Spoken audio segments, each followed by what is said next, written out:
Muito bom dia na gloriosa e bendita graça de nosso Senhor e Salvador Jesus Cristo. Que Ele nos ajude a sermos aquilo que Ele quer que nós sejamos. É importante isto, né? Que Deus quer de nós pessoas excelentes. E quando a gente olha para nós mesmos, olhando para a gente mesmo, a gente percebe que falta condições na gente de ser. Não é verdade? Às vezes a gente quer fazer uma coisa, mas não dá conta. Assim como que às vezes a gente se torna fraco e tem algum peso para a gente tirar de um lugar para o outro, e a gente gostaria de fazer aquilo, mas não dá conta. O que a gente faz? Pede ajuda, né? A esposa pede ajuda ao marido, pesado, né? E assim sucessivamente. Então, um ajuda o outro a conseguir o objetivo, que às vezes se torna realmente pesado, o obstáculo a ser tirado do lugar. Assim também, meus irmãos, às vezes coisas que nós gostaríamos de tirar de nós e não damos conta sozinhos, precisamos da ajuda dele. Porque a palavra de Deus, ela traz algo para nós que para o ser humano mesmo em si se torna às vezes impossível praticar. Como, por exemplo, sempre que receber o mal, pagar com o bem. Eu não posso dizer assim, um imperativo, mas acaba se tornando, né, um mandamento de Jesus no Novo Testamento. Porque no Velho Testamento, às vezes a pessoa era olho por olho, dente por dente. Então as coisas eram tocadas assim desta forma, né? Te fez um mal, você retribui na mesma proporção que a pessoa fez. Parece que era mais fácil, né?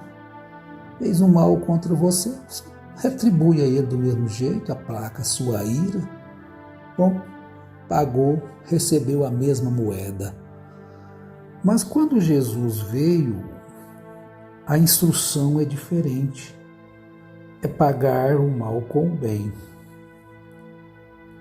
Exatamente isto. Paulo escreveu aos Tessalonicenses, capítulo 1, versos 5 e 15, capítulo 5, verso 15, dizendo: Vede que ninguém retribua a outrem mal por mal, mas segui sempre o bem uns para com os outros e para com todos. Perceberam que não é olho por olho, dente por dente? Então, isso às vezes se torna pesado para um homem, para uma mulher, para um rapaz, para uma moça assim, né, novos e impetuosos.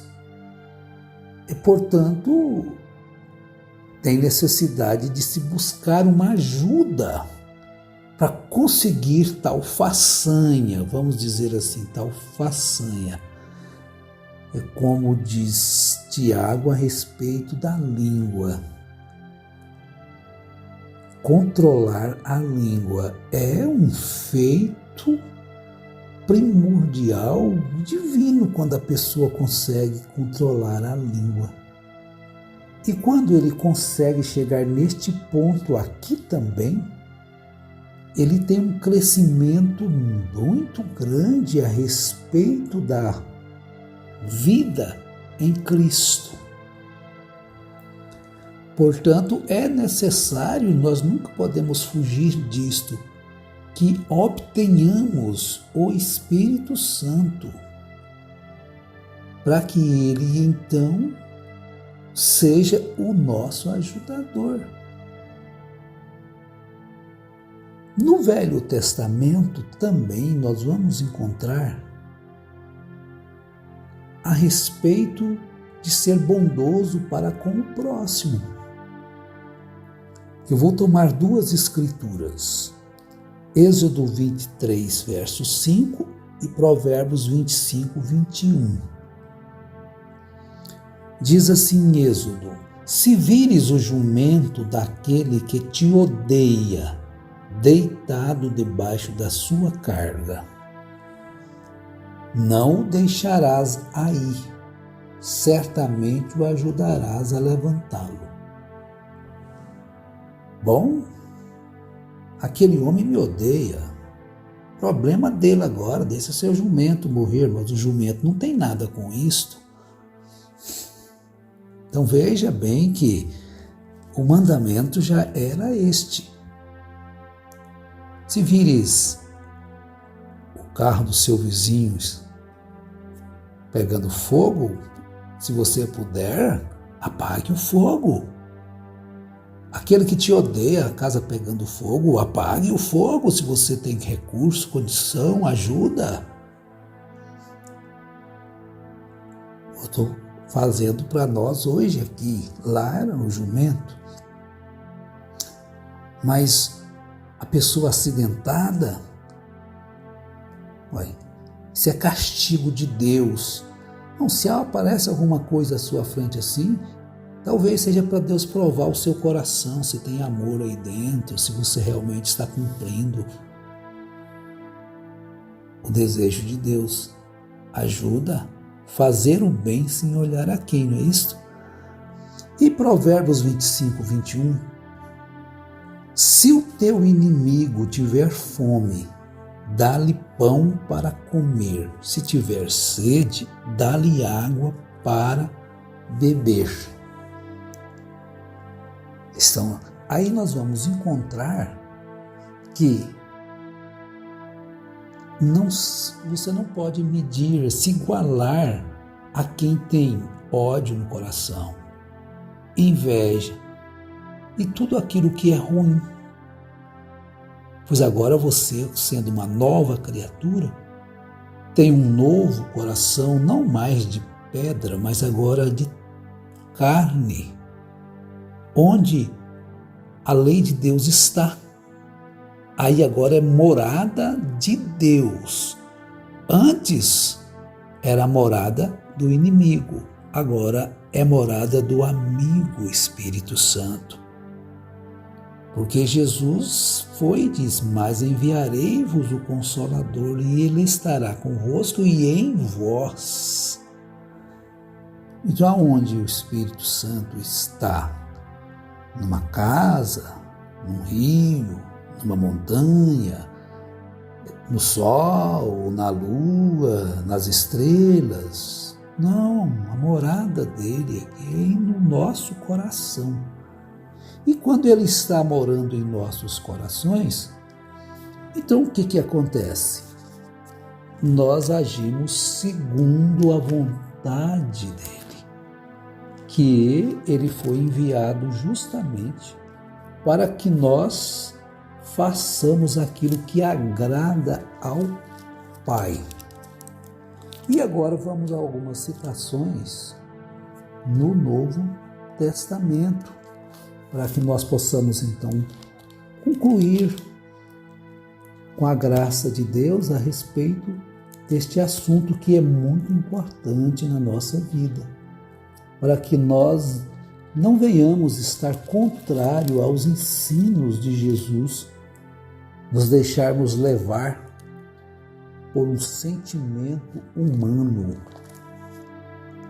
Vejamos isso, porque Jesus nos ensinou assim também, nos ajudando a sermos aquilo que Ele quer que sejamos, aquilo que nós precisamos de ser.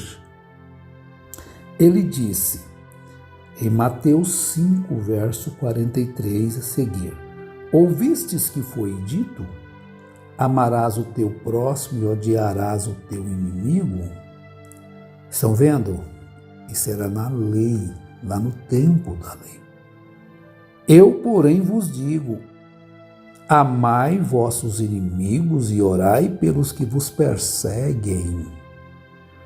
Mas, Senhor, aquela pessoa, se puder, ela me mata, ela me destrói, ela acaba comigo, ela vive me perseguindo.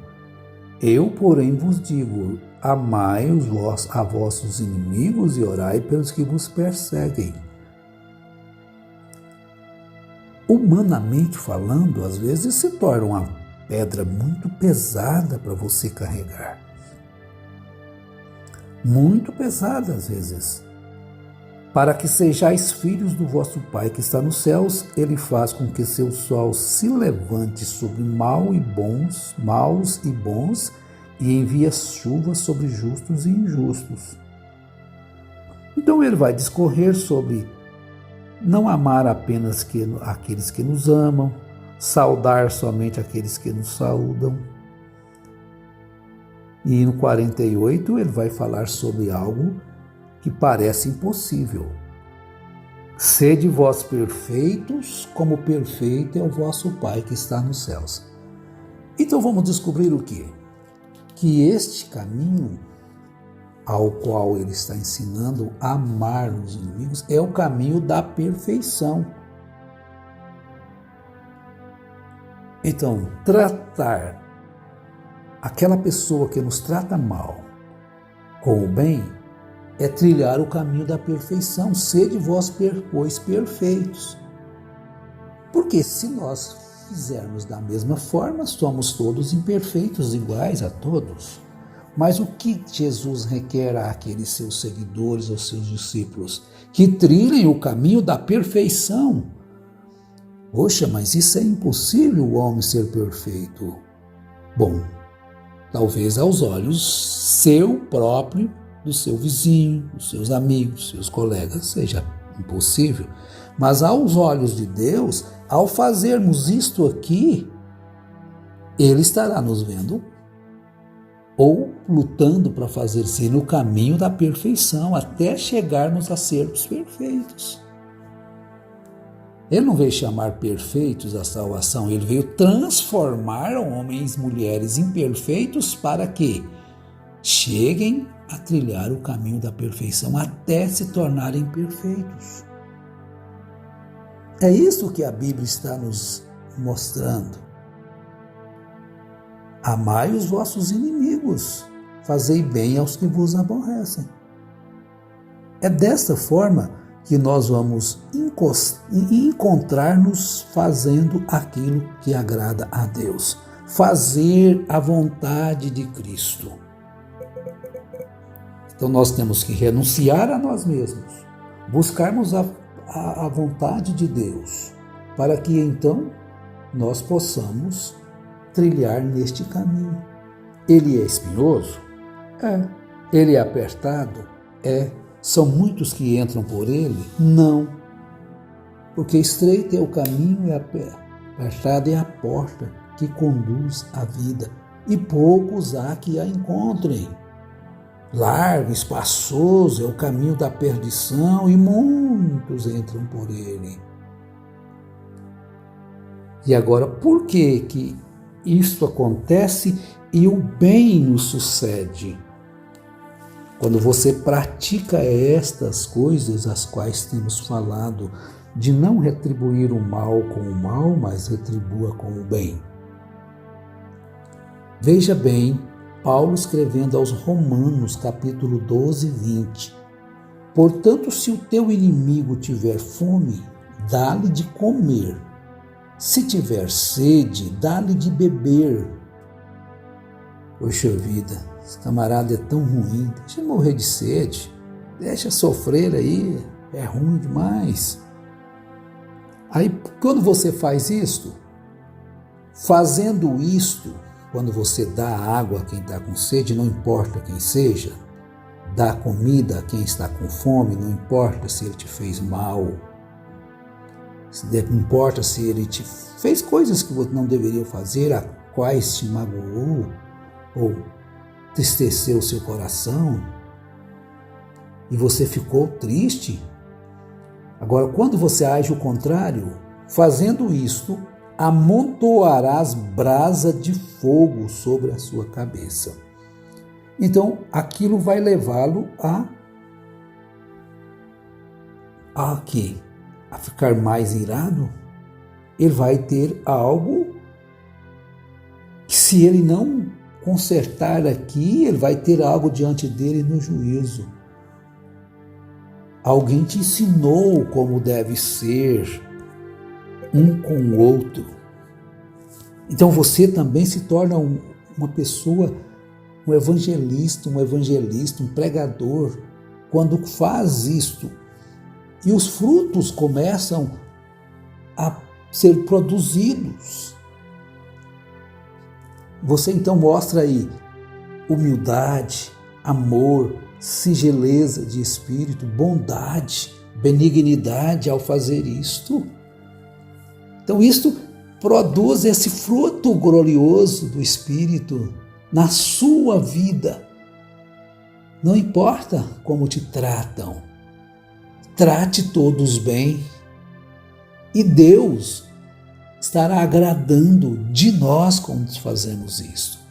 E eu peço ao Senhor, Deus, o Pai da eternidade, o eterno glorioso, que abençoe vossas vidas, vossos lares, vossos afazeres, em nome do Senhor Jesus Cristo. Sejam todos fortificados na palavra e fiquem com ela, não se afastem dela por nada, em nome de Jesus. Amém.